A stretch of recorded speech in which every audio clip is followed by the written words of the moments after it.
Greetings, friends and fellow rebels, and welcome to the woods.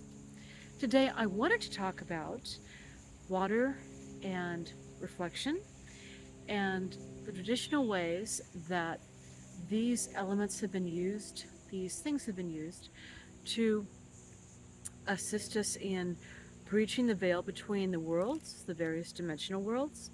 However, you can see my water doctrine of signatures in my choice of expression today. However, it was felt by those who are more knowledgeable than I am that something else needed to be shared. So, many of us lean on the tools of the modern era, the things that we enjoy to communicate through.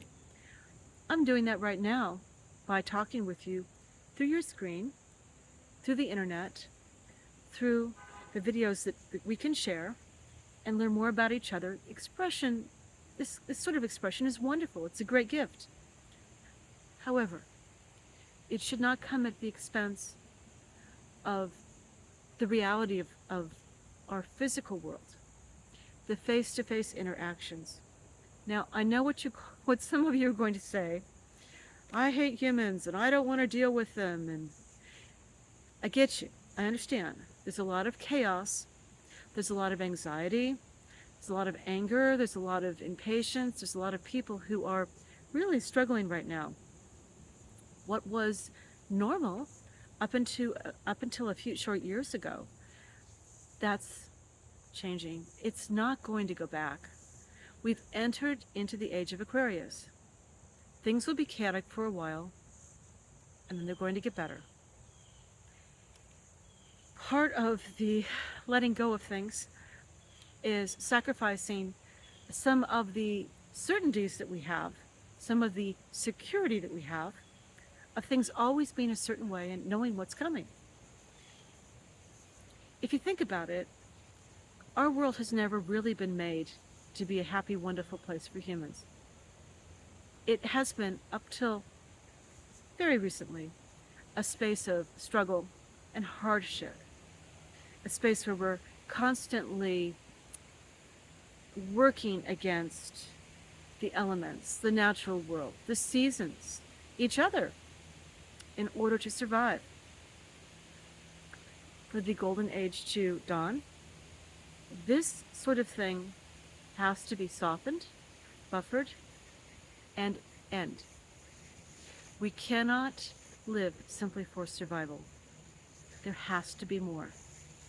And as we gain more sovereignty and more ability to control our space in our world, we're going to have to make space to be more human.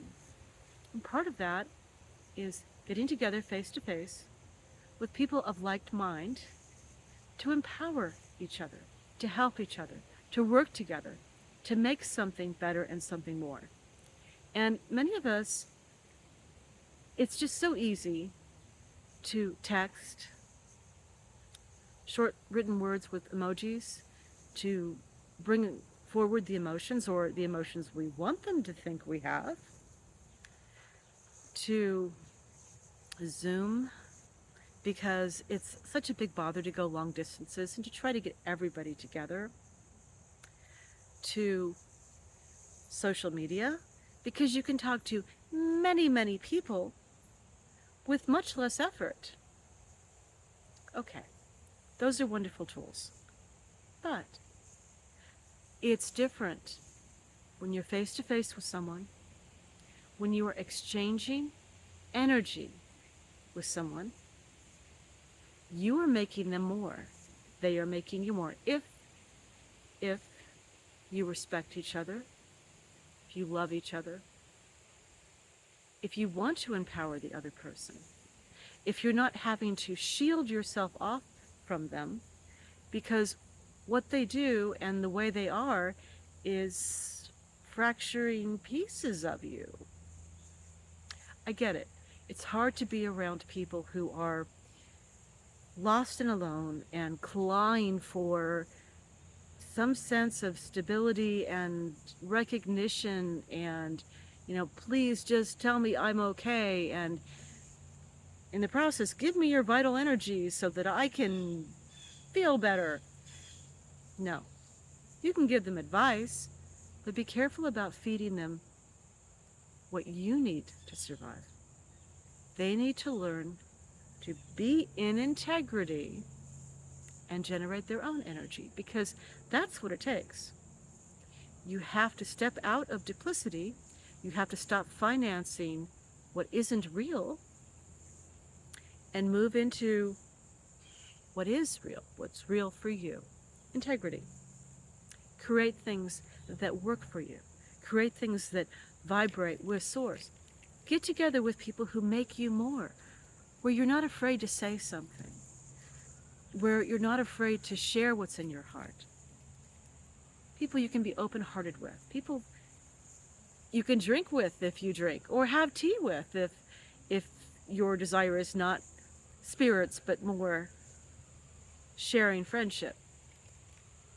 Sitting with people of like mind, which I've done just recently. Sharing space with them, sharing the air with them, jumping in the pool and sharing water with them. It creates a synergy. It makes me more, it makes them more. It amplifies my gifts and abilities, and theirs. Students know that when they gather in a classroom and they're all working on a project, for some reason, things go faster.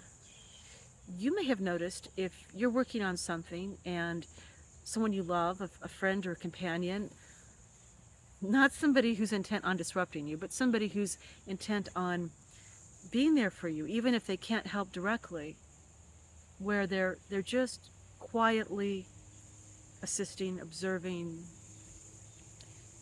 that can amplify your success. When I'm with my friends, my ability to discern, my ability to manifest, my ability to create, it's stronger. I can see further. I can do more. The answers to the problems come. Simply. It's because we're sharing energy. You can't do that as effectively through this medium that's gatekeeping your communication, your interactions. Mediums that can decide that they don't want your post to be seen. They're going to stifle it. They're going to make sure that these different people aren't going to get it. When you're face to face with someone, it's all on you. What you choose to share and what you choose to shut down. But these personal meetings, they're needed. We know that instinctively. When we find out that somebody we love, a family member, a close friend, that they're hurting, that they are injured, or that they're dying, that they're in the hospital, and we're worried for them, we physically go there. Why? Most of us are not doctors or nurses or professional caregivers. Why do we go there and stand with them? Why do we meet with them? Why do we sit at their bedside? Instinctively, we know that in doing that, you're giving them energy. Yes, you can pray, meditate, send your best wishes, good energies. You can do it from a distance. It's more powerful if you do it in person. If they can feel your electric energy field, you can feel theirs. The help you send them, it's more effective. You know that. You've seen how people are when something that they care about is in danger. They physically go to that space. They go to that place. Even if they can't do anything, their presence makes a difference. So, try to make time for your friends. Try to make time for your family. Because you never know what's around the corner. And Those people you hold dear, that's a connection you want to reinforce, especially in these chaotic times where things are falling away. If you want to keep those connections, reinforce them. See people in person. Make time for it. Welcome to the woods.